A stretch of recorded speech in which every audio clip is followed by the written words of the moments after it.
I had the opportunity to take out Charlie Kirk. I'm going to take it. Those chilling words, scrawled in a note and echoed later in digital messages, are more than just a confession. They are an open door into a crime that has shaken American politics to its core. But what if this act of political violence conceals something even darker? Something tied not just to ideology, but to power, secrecy, and a name that still haunts America years after his death: Jeffrey Epstein.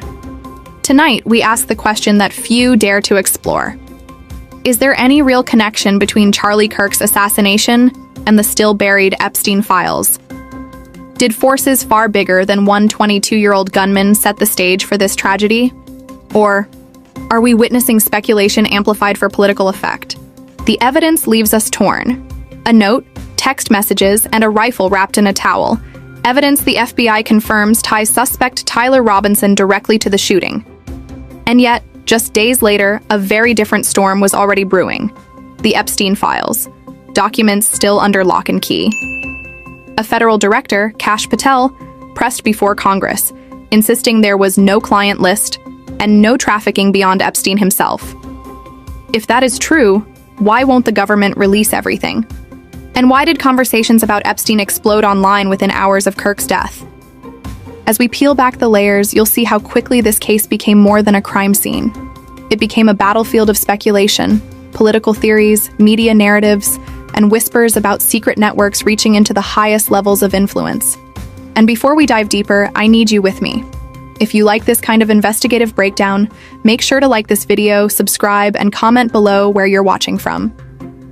Because the story you're about to hear isn't just about one man's murder, it's about who controls the narrative in America. And if you don't share what you believe, you're letting others fill the gaps. Understanding why Tyler Robinson acted requires peeling back layers of ideology, grievance, and personal fixation. Officially, the motive appears clear: political anger. He believed Charlie Kirk's influence was dangerous, spreading what he called too much hate, and in his mind, violent action was the only response. Online echo chambers amplified this resentment, turning private grievances into public rage. But as we explore motive, a shadow question emerges. Could Robinson's act, perfectly timed and meticulously executed, have been shaped, however indirectly, by larger forces? Epstein's files, still largely sealed, have long been linked to influence, manipulation, and hidden sway over powerful networks. While no verified evidence connects Epstein directly to Kirk's murder, the overlap of secrecy, timing, and public perception has fueled speculation. Some ask, could Robinson's radicalization mirror the patterns of control Epstein once wielded through secrecy, selective information, and psychological influence? Other possible motives emerge in the digital age: the need for notoriety, the desire to signal allegiance to ideological communities, the compulsion to enact a private sense of justice. And yet all of these motives collide with questions that remain unanswered. Could there be unseen influences at play, hidden networks we cannot yet trace? Or is the human desire to connect dots simply creating shadows where none exist? The lingering questions are what keep this case alive in public imagination. What if more Epstein files were released? Would they reveal connections we cannot yet see? Could the intersections of radicalization, secrecy, and public violence indicate a pattern that stretches beyond Utah? Or are we being seduced by coincidence, imagining design where there is only chaos? And so we are left with uncertainty. Robinson's motives are partially understood, but the broader narrative, entwined with whispers of Epstein's lingering influence, refuses to settle. The crime is real.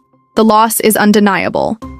But the story continues to ripple, asking us to question not just who did this, but what unseen forces shaped the world in which it could happen. But before Robinson's name was even made public, the story had already gone national, because this wasn't just any shooting. This was Charlie Kirk, an activist with a massive online following, a voice tightly bound to conservative politics, and a figure who had stood side by side with Donald Trump. Within hours, Trump himself was calling it what many feared, an assassination. And yet, as images of Kirk's final moments spread across social media, another narrative began to unfold. In corners of the internet, the discussion veered away from the rooftop, the rifle, and the suspect. Instead, people began asking, who really benefits from Kirk's silence? Was his death about more than politics? That's when Epstein's name started trending. To some, the timing felt uncanny. The same week, Congress was pressing the FBI for Epstein-related files. Kirk, who had publicly questioned government secrecy in the past, was gunned down in a public space. Officially, no link was established. But in the aftermath of trauma, suspicion filled the void. Was this a lone wolf, or the first domino in a story much bigger than Utah, much bigger than Turning Point USA, much bigger than Robinson himself? And here's the haunting truth. Once Epstein's shadow entered the conversation, the narrative of Kirk's death could never again be contained to the crime scene alone. The case against Tyler Robinson didn't take long to build. Investigators weren't dealing with a phantom. They were dealing with a trail of evidence so layered that each piece seemed to confirm the next. First, the forensic evidence. A bolt-action rifle found wrapped in a towel and discarded in a nearby field. On it, DNA that matched Robinson. A screwdriver used to manipulate rooftop access points, also carrying his genetic trace. Ballistic analysis confirmed what everyone inside the auditorium already knew. This was the weapon that ended Charlie Kirk's life. But forensic proof was just the surface. There was also the symbolic evidence, psychological breadcrumbs left behind, bullets engraved with phrases, words carved with intent, as if Robinson wanted his act to be more than a killing. He wanted it to be a statement. Then there was the handwritten note, tucked under a roommate's keyboard. I had the opportunity to take out Charlie Kirk. I'm going to take it. Not rage written in the moment, but the calm of premeditation. And then came the digital trail. Text messages sent in the hours leading up to the murder. Discord chats where Robinson openly confessed to the shooting, pleaded with his roommate to stay silent, even mapped out drop points for the weapon.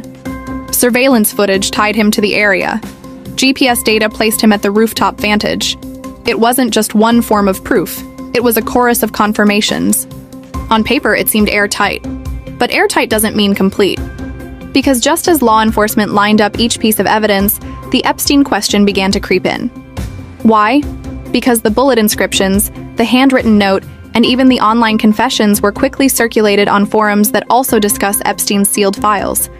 Some saw Robinson's words not as the rant of one young man, but as a cipher, something hinting at larger forces.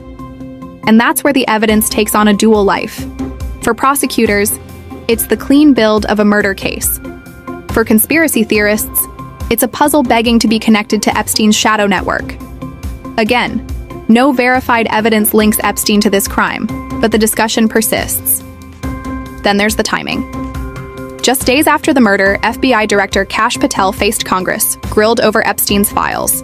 His statement was clear: no client list exists, no evidence of trafficking beyond Epstein himself. But instead of closing the conversation, it poured fuel on it. If there's truly nothing to hide, why not release every file? Why keep secrets amid a storm of speculation? This is the danger of evidence in the digital age. Every note, bullet, and text message can be reinterpreted, woven into a broader narrative. Was Robinson's evidence simply what it appeared to be? A young man radicalized, confessing in his own hand? Or was it, as some speculate, a cover story? Too neat, too convenient, arriving just as Epstein's shadow returned to the headlines. And so the evidence does more than build a case. It builds a crossroads. One road leads to the courtroom, where Robinson will stand trial. The other leads to the shadows, where Epstein's name, still sealed in files, refuses to die. September 10th, 2025. A Tuesday night at Utah Valley University in Orem, Utah. The campus was buzzing as Charlie Kirk, founder of Turning Point USA, took the stage on his American Comeback Tour. Hundreds gathered inside the auditorium. Cameras rolled, phones lit up the crowd. And then, one shot.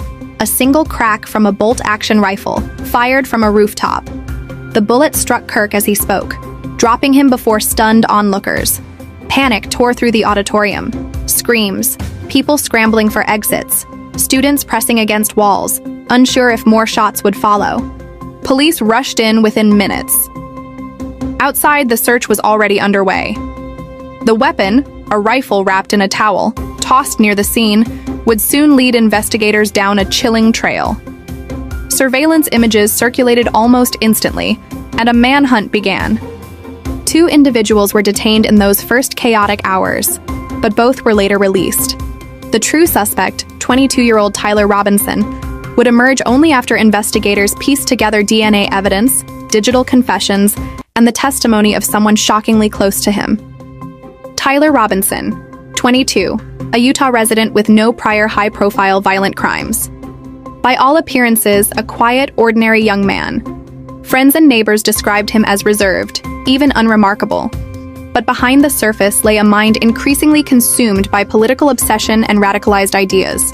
His personal life added another layer of complexity. He shared a home with his roommate, a romantic partner who identifies as transgender, someone who would later play a pivotal role in unraveling the case. Details like these, amplified online, quickly became fodder for discussion, speculation, and inevitably, conspiracy theories. Yet it was not just Robinson's ideological extremism that caught attention. It was how neatly the case dovetailed with timing and circumstance that made some observers pause. Within days of the shooting, public discussion of Epstein's files surged. Many online began asking, could the radicalization of a young man like Robinson be isolated? Or was it a reflection of broader networks of influence, secrecy, and power that Epstein once represented? No verified evidence connects Epstein to Robinson, but the pattern invites speculation. Robinson's radicalization appeared fueled by online echo chambers, private group chats, and ideological reinforcement, spaces that echo the kinds of networks Epstein's victims and associates described: hidden, exclusive, and psychologically manipulative. In both cases,